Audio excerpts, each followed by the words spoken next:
First Alert 6 starts with breaking news.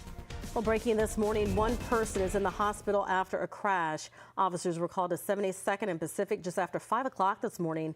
Dispatchers tell us the victim's injuries are not considered serious. Meantime, crews battling a late-night house fire. It happened near 154th and Curtis just after 11 o'clock last night. First Alert 6 spoke with the Bennington fire chief at the scene. He says the fire started in the home's garage. When our engine arrived on scene, they had a large amount of fire showing from the garage, starting to extend into the residence itself. All the occupants were home at the time. Everybody was able to get out. So no injuries, everybody's safe. Our firefighters made the attack on the garage fire. We checked for extension into the main residence and into the upstairs. A little bit of fire got into the attic space. They were able to control that pretty quickly and contain the fire mostly to the garage itself. Authorities say the fire was under control in about 20 minutes. So far, no word about the cause. Stay with First Alert 6 on air and online as we work to learn more about both of these incidents. Well, good morning, everybody. Good to have you with us on this Thursday morning for our First Alert streaming. I'm Cerise Cole. And I'm Erin Hartley, joined by meteorologist Jarrett Lansford and Senior Chief Meteorologist Rusty Lord. A little bit warmer to start the day than we were yesterday. Yep. Still, though, going to be a nice afternoon. Got a great one on the way, and we're already starting to see the only really thing that could get in the way of any warming today move out of the area. So a couple little sprinkles, little showers left over in parts of the area. The best of these left and north of I-80 on the Iowa side from Monona County down into parts of Audubon County. A little bit left around Atlantic, but these are even north of Harlan now. A little bit from, say, Mapleton to Denison to Carroll. That's about the extent of it right now. And they're moving east and out, taking the clouds with, and you can see there's pockets of clearing showing up already. We're in the 30s, 36 right now, which is pretty darn close to our average high this time of year. So a warmer start, like Aaron said, a 28-degree wind chill. Now, these numbers, a pretty significant jump from yesterday morning. So widespread 30s on the map. Even as you get up where these showers are falling, look at that. It's above freezing, so you don't have to worry about any of this icing up or staying frozen if a little sleet or snow does fall. And all these numbers, anywhere from 10 to 25 degrees warmer than what we had at the same time yesterday. It has been an incredible warming trend for the morning hours, and now into the afternoon we're going to tack on a little more as well. So there's the last of the clouds moving out. 9 o'clock temperatures, 30s and 40s. We make our way towards noon. We're looking well into the 50s, about 53 degrees by lunch. That is what we topped out at yesterday. We could be there around the lunch hour. Then into the afternoon, we're looking at temperatures 58 to 59 for a high, 5 degrees warmer than yesterday, 20 degrees warmer than average for this time of year. Again, remember, we should be in the 30s for afternoon highs at this point in February. Into the evening, we slowly cool down. And then heading towards tomorrow morning, I think we'll have a few more 20s on the map. So we'll dip down into the 20s, not quite as far as yesterday morning, but a colder start out the door on Friday. Then 60 on Friday, 61 on Saturday on Valentine's Day. Small chance of some showers there on Valentine's Day. You'll notice, though, watch the southern part of the map here. That's where a little bit of moisture could try to add up on Saturday. Beatrice, Falls City, Maryville. I think everything should stay south of Nebraska City the way it's looking right now with that Saturday round of rain. So it's mostly just clouds for the vast majority of the area. Could have a little influence on temperatures. All right. I know, speaking of temperatures, we broke a warm weather record earlier this week. Warm weather. I was going to say that again. Why did I do that to myself? So Monday, you had your eye on another potential that we could at least tie. Are we still on track for that? The way things look right now, yeah. So it was last Monday, earlier this week, when we broke that record. Absolutely crushed it by 12 degrees. That's what Cerise was trying to say. 67 is what we have in the forecast for Monday, and that is the record high this upcoming Monday, 67. But this one's a little more recent, 2017, so that's the one to watch. That's not the warmest day, though. We will keep warming on Tuesday. Right now we have 69 in the forecast there. The record's a little farther out of reach on Tuesday. It's in the mid-70s, so we'll watch to see which way temperatures trend. But a couple of breezy days there to help us out. Still, it's trending warmer on Wednesday, and we'll watch this system towards the end of next week that still tries to bring us some rain or some snow to the area. We'll have the latest on that and how that could influence things in our area. We really need some moisture. Yeah. What's out there right now just isn't cutting it. We need a little more by the end of next week. All right, it's going to update on the roads this morning. Jared's been following a crash for us. Yeah, a new one that just came in, and this is going to impact anyone who's using Maple early this morning. Particularly westbound is where we're looking at this. Let's take a look at what we've got here on the map, and it's right at that intersection with 90th where we have this one that just came in. So it's pretty fresh, so the traffic map's not showing any delays right now, but may still be getting some data, and it's possible that you may encounter some delays by the time you get there. So use some extra caution as you head through that stretch on Maple westbound right near 90th. Elsewhere, we do have a few other delays that are showing up. Nothing that's major, but if you're traveling on Cumming Street right around 24th or so, we've got some road work that's happening in this area, and we also have a little bit of some delays as well as you get just past the North Freeway. So a couple spots on Cumming to watch for things to be a little bit slowed. We go quite a bit further to the north and west. This is Blair High, where we do off and on get some delays at this point in the morning as you're approaching 680. We had those not too long ago. Looks like it's improved some right now, but again, be ready for that possibly to get worse as we continue to increase the traffic. And then southbound 144th as you're getting near I-80, also northbound 144th approaching I-80. So if you're trying to get to I-80 on 144th, you're looking at some delays that are showing up at this point. Nothing major out of any of those, but things that you want to be aware of as you're heading toward those spots. Most spots moving along pretty well, and we're looking at even some roads that sometimes have issues at this point in the morning, like the JFK and Dodge, holding up in good shape. We'll keep an eye on it as we continue to increase the amount of vehicles on the road.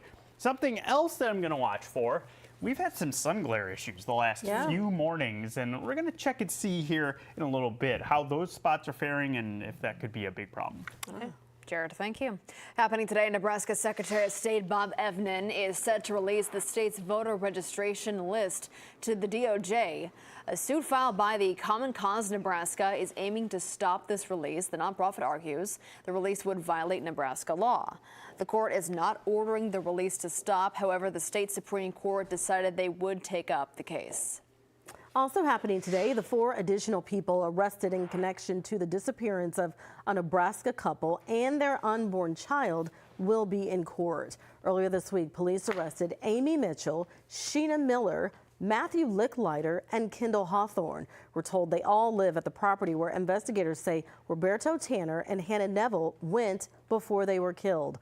All 4 are accused of accessory to murder and tampering with evidence. Earlier this month, police arrested Sterling James, that's Tanner's half-brother, for murder. James' wife, Sadie Titus, is charged as an accessory. Yeah, we've found evidence at a variety of locations. We've served search warrants at multiple locations now. We have had people call in and help provide evidence, whether it's video evidence, whether it's digital evidence, in some cases physical evidence.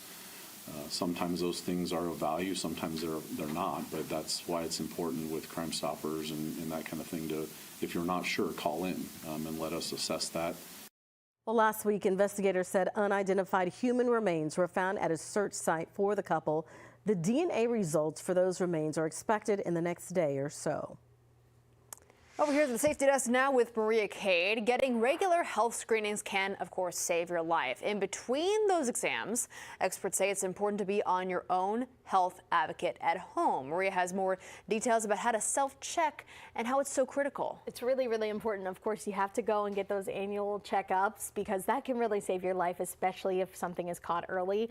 But at home, you can sort of do your part too to make sure that you stay safe. Of course, you know your body best, so experts say in between those annual exams, if you notice something that feels or looks a little bit different, you should call your doctor and get it checked out. Experts say you want to watch out for moles that are changing, maybe any itching or bleeding, some unexplained shifts in weight, aches and pains that don't go away, or any changes in bowel or bladder habits.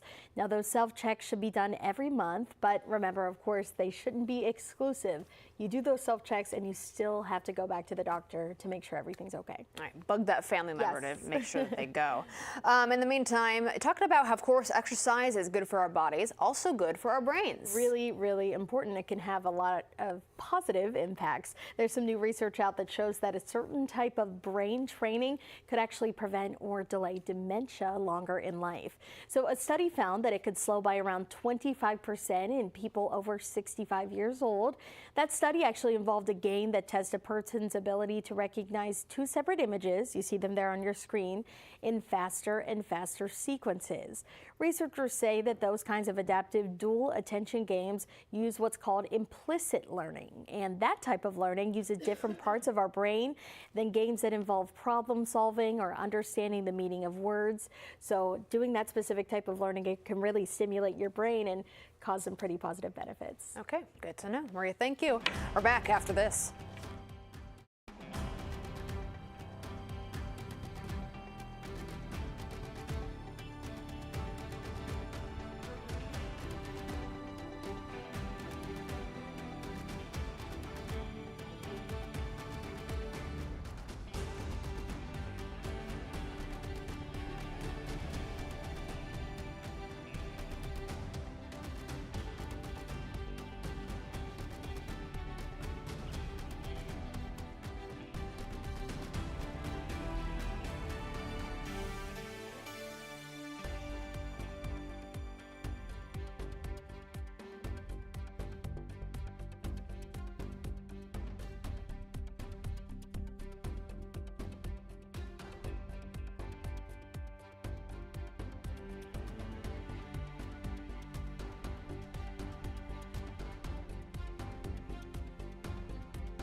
Welcome back, everybody. 17 this morning. It's 7 o'clock after the hour, and waking up to cool temperatures, but yesterday we were in the 20s. Today we're better than that. Yeah, a lot better than that out there right now. So we have widespread 30s. So as you're heading out the door, I would still take the winter coat with you, or a warm coat anyway. You won't need it very long this morning, but with 36 and a south wind at 11, that feels like 20s at times. So you kids want to bundle up as well.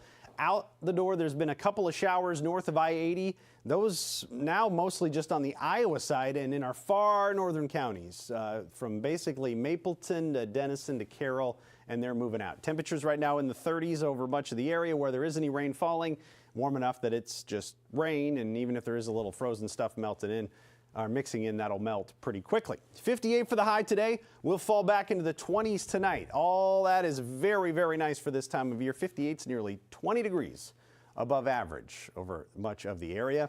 Heading into the weekend, that almost Friday forecast looks pretty good.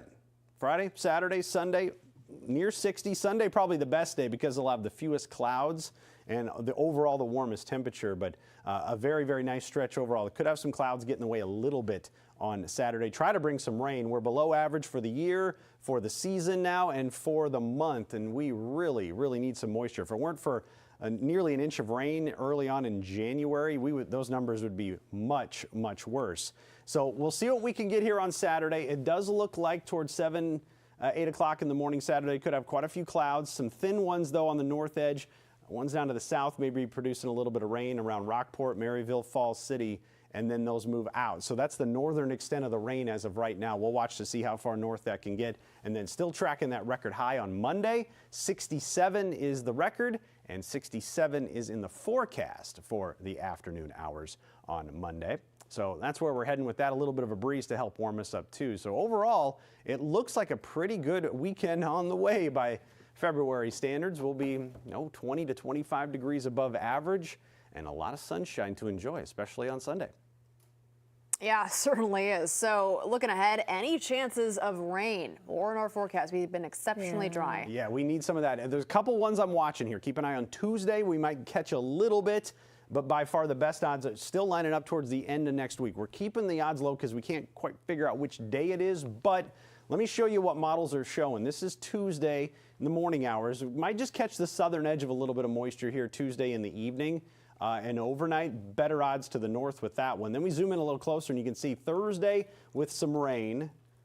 And then this system still around Thursday night, maybe wrapping in a little snow to the area. I don't want you all to be startled. I know we've been spoiled rotten in February, but it can still snow. Yeah. And we're going to have to watch for that, I think, Thursday night into Friday.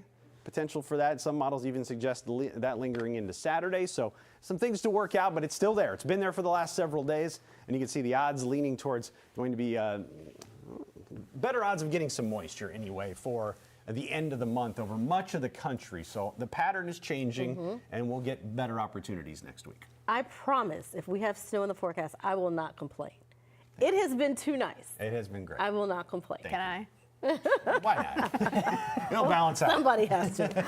All right. Well, it may be a good idea for people to get their sunglasses before they head out this morning, because that sun glare has been an issue. We've had it as a problem over the last few mornings, and I know that it's cloudy in part of the metro right now, but I'm watching some clearing that's trying to happen, and it may not be quite as much of an impact as the last few mornings, but it is something to watch. Let's take a look at what we've got going on in the area as far as what we've got with some of our cameras.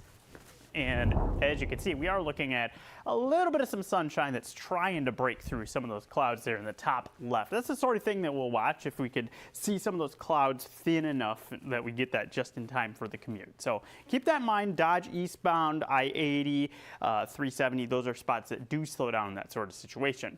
I want to touch on this. We've got a crash that appears to have taken place here around 72nd and Grover. Look at all the backups that are starting to show in that area as you're heading northbound. That's an issue that you want to keep an eye out for. And it's also not just impacting northbound 72nd, but you also are looking at, as you try to make your way to some of the exit ramps there, particularly from westbound I-80, things are backing up there. So that's something I'll be watching. You want to be prepared for things to be quite slow in that area. Maybe consider making your way to 84th for northbound travel. And also still watching that crash Maple westbound right near 90th. Not seeing much in the way of slowing with that one, but another spot that I am watching early this morning. The overall view of the map shows that most areas are doing pretty well, but again, we got those couple that we need to keep an eye on through the course of the morning. And again, maybe a little bit of some sun glare that could have an impact for us as well as the morning goes on. All right, Jared, thanks. Still ahead. You know the songs, now hear the story. Yeah, we'll take you behind the scenes of the Neil Diamond musical, A Beautiful Noise, playing right now at the Orpheum.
Well, Neil Diamond brought us hits like America, I'm a Believer, and of course, Sweet Caroline. Ba, ba, ba. Okay, well, now the music icon's life story is playing out on stage at the Orpheum Theater. A Beautiful Noise shares the behind-the-scenes details of Neil's life, from his big break as a songwriter for the Monkees to his current battle with Parkinson's. Joe Kasky is the standby for Neil, and he says he thinks people identify with his music because they can see themselves in him.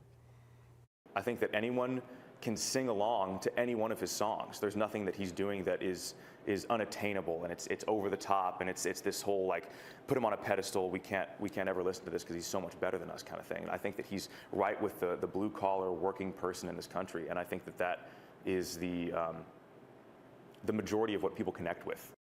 A Beautiful Noise is running through Sunday. You can go to our website, firstalert6.com, to see a special performance of Sweet Caroline sung by Joe.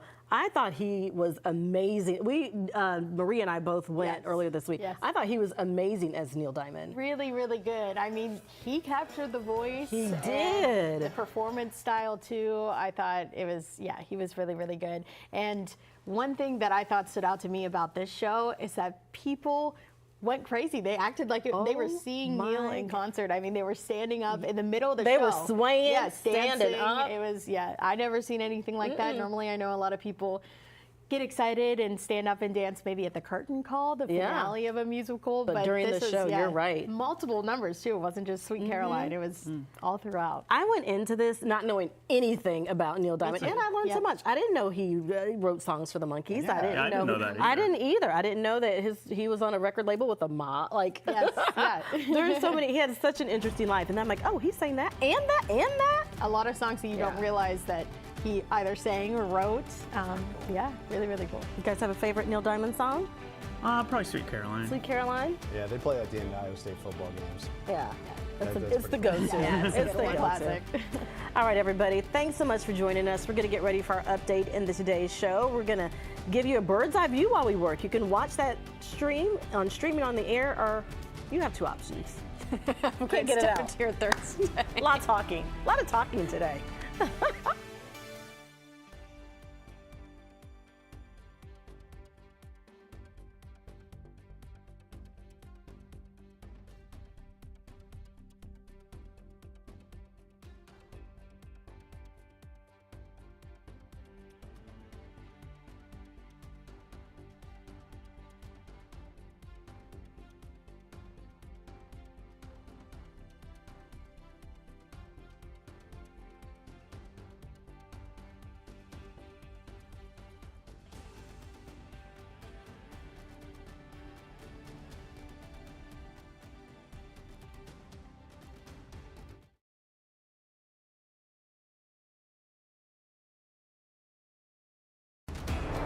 Live from WOWT, First Alert 6 starts now.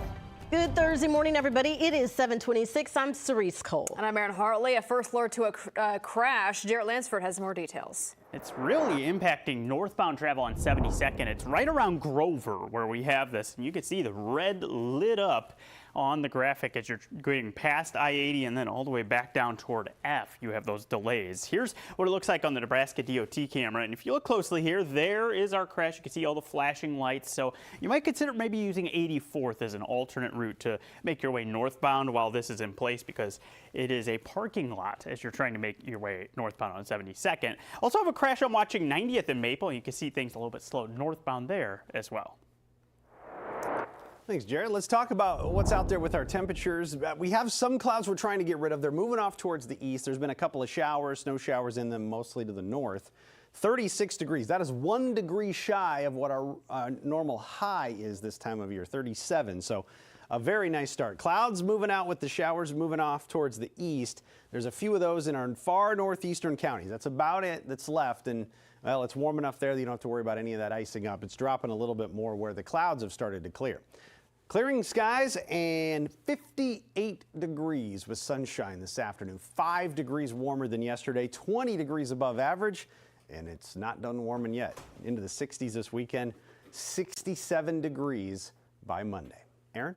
Breaking news, we're following. A person is in the hospital after a crash. Officers called to 72nd and Pacific just after 5 o'clock this morning. Dispatchers tell us the victim's injuries are not considered to be serious. It is 7:28, and we are back with another update for you in about 25 minutes. We'll see you then. Have a great day.